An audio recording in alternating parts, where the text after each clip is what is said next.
Join me for real life questions with Mike. Okay, let's talk about CVs. So you've sort of set out your plan, your application plan, you've set out your timings. If you haven't done this, go back and do this first. A really good push towards success and doing something hard is doing the preparation. If you haven't done your application planning, if you haven't set out how you're going to manage your time during your week, there's basically no point in you continuing because it's just going to be chaos. So if you've done that, excellent. Let's talk about CVs. CVs are something that a lot of people struggle with. Everything that I'm going to be talking about, in fact, everything that I've talked about through all of these videos, you can get the templates and explanations for free down below in Application Success Secrets. Everything you need to get your first, next and last interview, it's all completely free. So yeah, just find that all there. So CVs, a really important thing to recognize is that a person is not going to look at your CV. In all likelihood, maybe if you're applying for a small company and you're lucky enough to send it to the person directly, but generally a CV is not being looked at by a person, it's being looked at by something which is called an ATS, an application tracking system. Now for me, this is a game changer. I still talk to people now all the time who just go, do you think my CV looks nice? Do you think a robot cares what your CV looks like? CV templates, CV designs, all of that kind of stuff, it's just basically completely useless, in my opinion.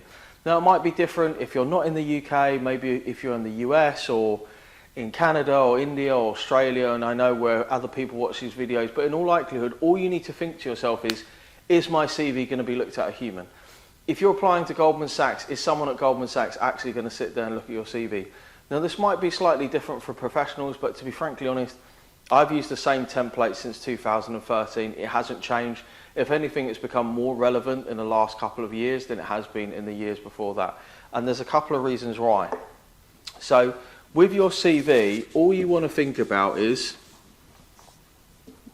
you want name. And if you have a difficult to pronounce name, just put a nickname. The reason being is you don't want to prevent somebody giving you an opportunity for an interview because they can't pronounce your name. Yes, it has happened. So you want postcode, mobile number. If you are one of those people who is going to be based in a different country, then make sure you give them a UK mobile number which they can contact you on. As soon as somebody sees like a +1 or a +72, they're just going to think they're not even in this country and not bother. And also you want an email. It should be a reasonable email, ideally just your first name dot last name and then whatever, 72. So then you're going to do education. So this should be where, when and grade. Always make sure that you put your grade onto your CV. People miss this out all the time. ATSs are going to pass for the grade, particularly for more competitive graduate programs where they're saying need to be a minimum of 2-1. They're going to look for 2:1. If they don't find it, they're going to assume that you don't have it. And then relevant modules. When I say relevant, so everything that we're trying to do in a CV is really simple. It's basically all of this to match the job description, right? The higher the match, the better it is, yeah? Because if it's like here, then maybe no. If it's like here, then no. If it's here, then yes, right? And generally, if you're going to use a program to check this, for example, like JobScan is one that I like. No, I don't represent them. Yes, I have used them for ages. No, I don't pay for it, though I have done in the past. You're looking for a 50% plus match. And if you use something like JobScan, you get free scans a month, and that will give you a good idea, because most people are applying for the same type of job. They want to be a finance analyst, they want to be an auditor, they want to be a management consultant, and then they go through all of the companies that have that job description. So if you do your CV once, it should be fine. What if you're doing it for a different type of job? I'll show you how to change it so that it's really easy, right? So the relevant modules are what is relevant to the job description.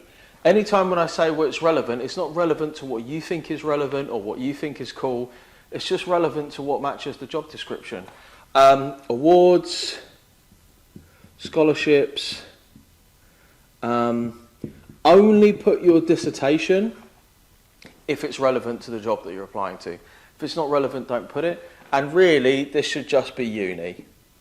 Perhaps, if you're watching this in your first year, second year student, you can put your A-level results or your Gaokao or whatever your university entrance exams are. But other than that, I'd say no. Then, work experience. So, same. Where, when, sorry, I should have said here, what? And then probably 1, 2, 3, what did you do? What did you do? And then key skills learnt. Now this, for me, is where the money is. So key skills learnt is basically where you have the opportunity to put in any of the things that people are looking for in their job description when they advertise them. Now, of course, it has to be true. However, something that I would say, so particularly for hard skills, so hard skills I'm talking about coding or particular pieces of software, I always say to them, look, if it's entry level and you believe that you could learn it in a weekend, put it in anyway. So if I had a job that was advertising for Tableau, which is a data visualization software, and I thought, I don't know Tableau, I know some other O. I just think, do you know what? The job description is asking me for Tableau. I'm going to say that I know it, and if the opportunity comes up for an interview, I'll just buy a course from Udemy and just buff up on it over the weekend. You'd be amazed what you can learn in a couple of hours. It should be relatively simple. And the good thing about this is you can put in as much as you want. It's kind of inherently keyword stuffing back in the day if you ever used to do SEO. But, you know, in a job description, they'll say we want good interpersonal skills, we want good teamwork, we want innovative thinkers. So you just write teamwork, interpersonal skills, innovative thinker, whatever it is. Now, importantly, for what did you do, always try and quantify the results. Now, I haven't seen, but I have briefly skimmed over endless blogs and videos saying, here are the best action verbs that you could put in, and here is the absolute golden sentence. What a load of crap. Like, absolutely what a load of crap. It really doesn't matter. It's just, if you sell stuff, how much did you sell? If you talk to people, how many people did you talk to? If you did a thing, what is the data that tells me how good that thing is that you did? That's all you need to think about. If you wrote a report, how many reports did you write? If you did minutes in a meeting, how many you get the idea, right? We would then rinse and repeat this for extracurriculars. And then finally, we have skills and interests. Now, oh Christ, skills and interests. So I always have languages, tech, and hobbies, right?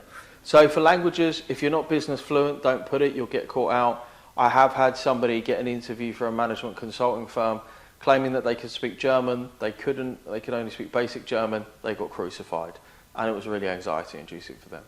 If you have technical skills, coding skills, software skills, put that down. Put beginner, intermediate, and advanced. Hobbies, whatever.